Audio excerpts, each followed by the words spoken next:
You know where to come for conference rankings. It's right here at the Voice of College Football. Please like the video, share the videos out on social media, subscribe right here.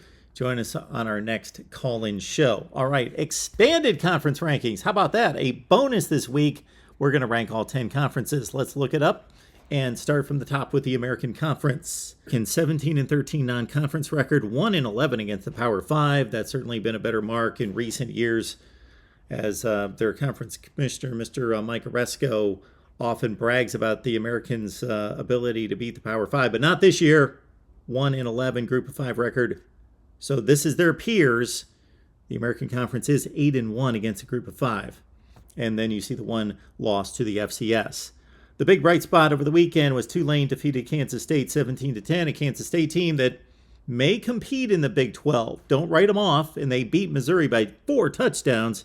Tulane won that game on the road. SMU with a close loss. USF with a close loss. Temple with a close loss. So you get 3 close losses against Maryland, Florida, and Rutgers. The big disappointment for the weekend for the American Conference was Houston as a double-digit favorite, losing against Kansas by 18 points. Looking over the season series against non-conference opponents, Houston knocked off Texas San Antonio. That was a good win, decent win for the conference. UCF, close loss against Louisville. Coming up here in week 4, we've got more games to evaluate as SMU tries to defeat TCU for a 3rd consecutive season. South Florida takes on Louisville. We've got Indiana, Cincinnati. Of course, the Bearcats won that game as one of their big non-conference games last year. Tulsa, with the number 1 rated pass offense in the country, travels to Ole Miss. Now let's look at the ACC, and we've been rough, hard on the ACC in recent years, and for good reason. The conference has been deplorable against the Power 5. What about this year? 6-5 Power 5 conference record for the ACC, 28-6 non-conference record with the 1 loss against the Group of 5, an undefeated FCS record. Last weekend, a good weekend for the ACC. Syracuse pulled out a game that they shouldn't have won against Purdue. They leaned on the officials, but they did win the game 32-29. NC State with a complete win over Texas Tech. Let's not necessarily call it dominating, but they did jump out 20-0. They defeated a decent Texas Tech team that was coming off a win against Houston. Virginia avoided an upset against Liberty, or that was against Old Dominion on a last-second field goal, and Wake Forest also avoided a last-second loss on a 2-point conversion try against Liberty. So the ACC avoids disaster against 2 Group of 5 teams, and Miami, of course, lost the showdown at Texas A&M 17-9. Over the course of the season, we've seen the ACC step up. We've seen the ACC disappoint. Florida State defeats LSU. Duke is a double-digit underdog at the time against Northwestern. Of course, UNC over App State looks more impressive now. Pitt goes and defeats West Virginia in the opening Thursday night game. And then we've got some down points for the ACC, of course, as BC loses to Rutgers and Virginia Tech to Old Dominion. The Pitt loss against Tennessee, no shame there. Tennessee's a tremendous offensive team in particular, and they played great defense against Pitt in winning at Heinz Field, but it's an overtime game. So toss-up game there, and of course NC State very fortunate to win against East Carolina. Coming up in week 4 for the ACC, we've got West Virginia, Virginia Tech, Thursday night game, Big 12 ACC. We've got another Big 12 matchup with Kansas hosting Duke. The winner goes to 4-0, believe it or not. South Florida coming off the fine effort against Florida, goes to Louisville. You got Notre Dame, North Carolina, big offense versus defense affair there. Pretty much a pick'em game in Georgia Tech, and they finally win against somebody. They go to UCF. The Big 12 thus far with a nice showing, and it's oh so close to being a really strong showing for the Big 12. Let's check out the numbers. 22-5, 5-4 against the Power 5, 9-1 against the Group of 5, and we see the loss right there. It was this past weekend. Kansas State upset at home against Tulane. We already talked about it. They were a 16.5-point favorite. Oklahoma takes care of business in a big way at Nebraska. Kansas over Houston. So another nice showing for the Big 12 right there, and a 3-score win for the Jayhawks. Texas Tech loses at NC State. No shame in that, as a double-digit underdog. Big wins, and in some cases, big showdowns for the Big 12 this year. Iowa State defeats their cross-state rival, Iowa, for the first time in 8 years. Texas Tech over Houston in overtime. The near misses here, of course, Texas could have made a big splash. Lost to Alabama in a game that they outplayed the Tide, and Baylor BYU went to overtime. Of course, for the Big 12, you've got coming up in week 4. We talked about West Virginia, Virginia Tech, pretty much like-seeded teams in both conferences.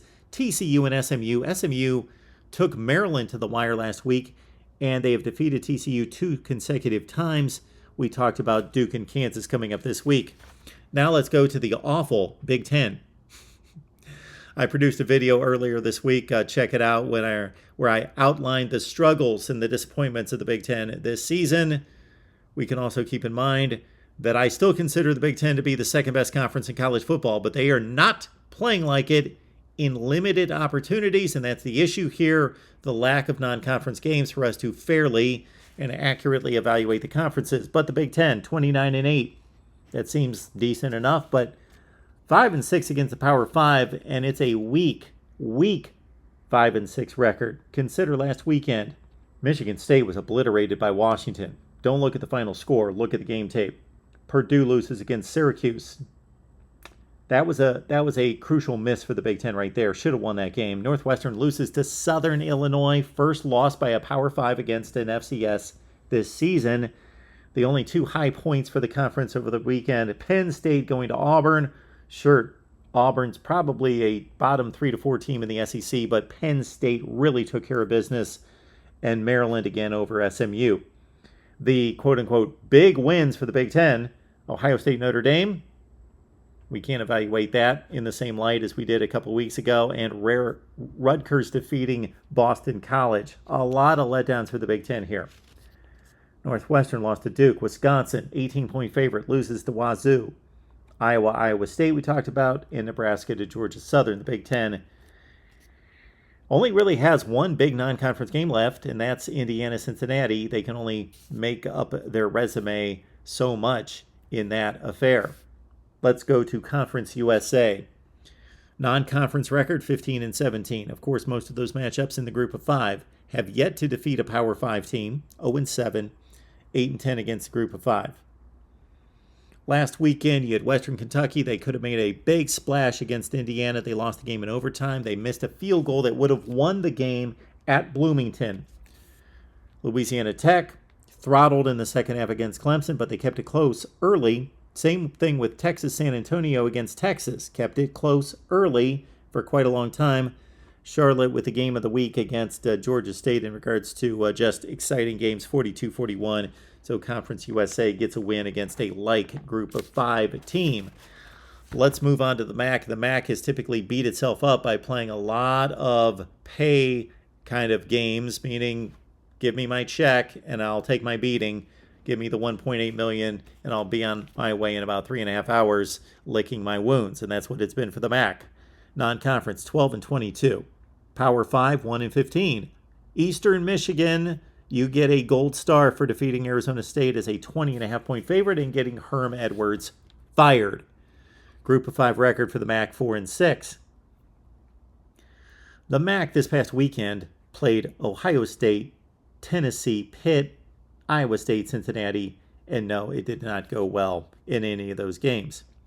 The big win for the MAC, Marshall defeated Notre Dame, of course.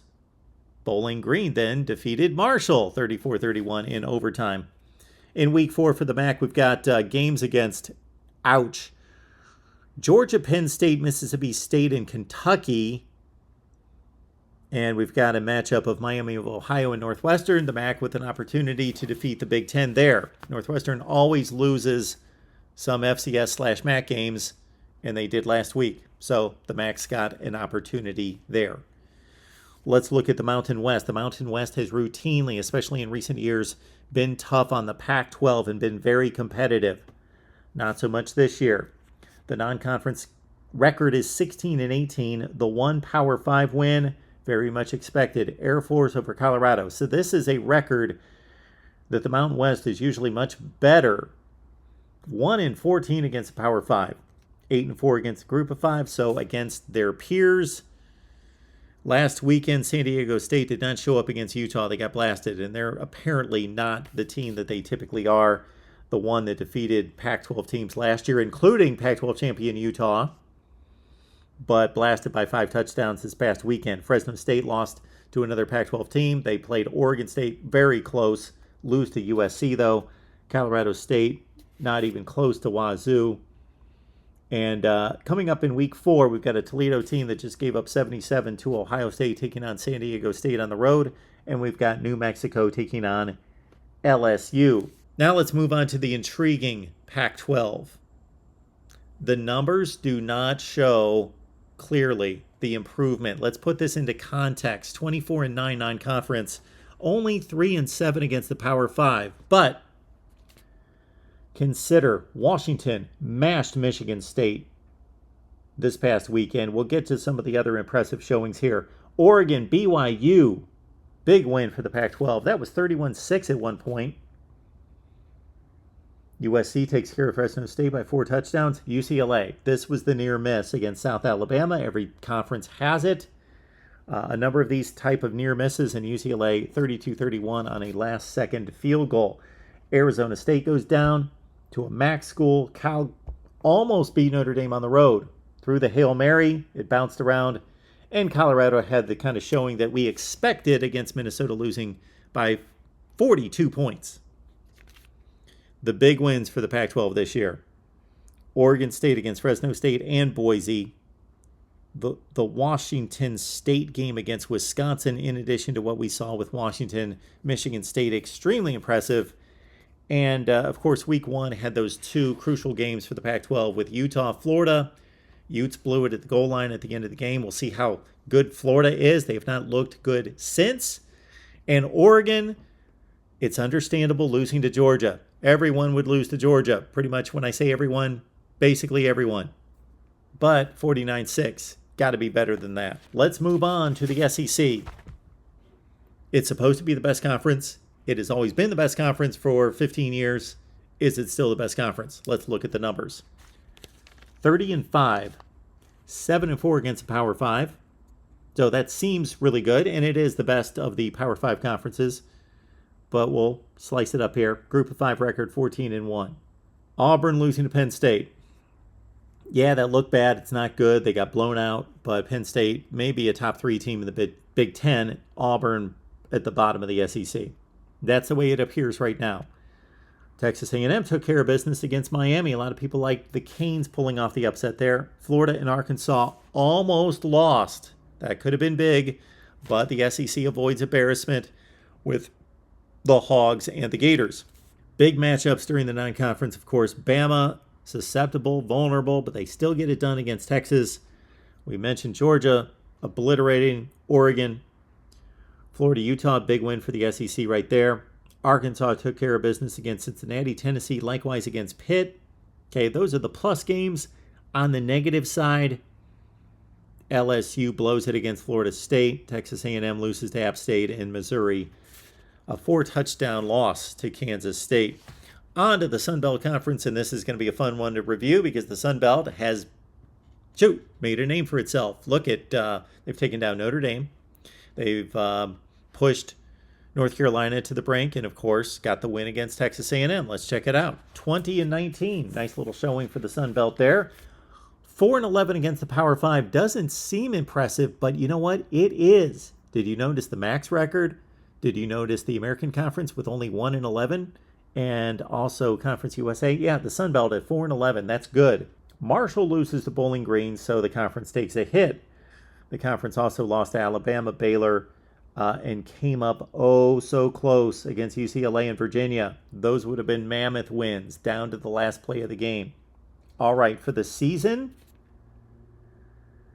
App State, again, the showings against North Carolina and Texas A&M impressive. Marshall with the win against Notre Dame, and Georgia Southern goes to Nebraska and wins. Old Dominion over Virginia Tech. All right, coming up in week 4, we've got games against Tulane, Louisiana Tech, and Ball State for the Sun Belt Conference to try to increase the resume, which looks like this when we add it all up. We are ranking all 10 conferences, not based on who I believe is the best. I believe the SEC is the best conference, and the Big Ten's number 2. And then the Big 12 most likely over the ACC, and the Pac-12 still in that 5 position, but so much stronger than I thought they were.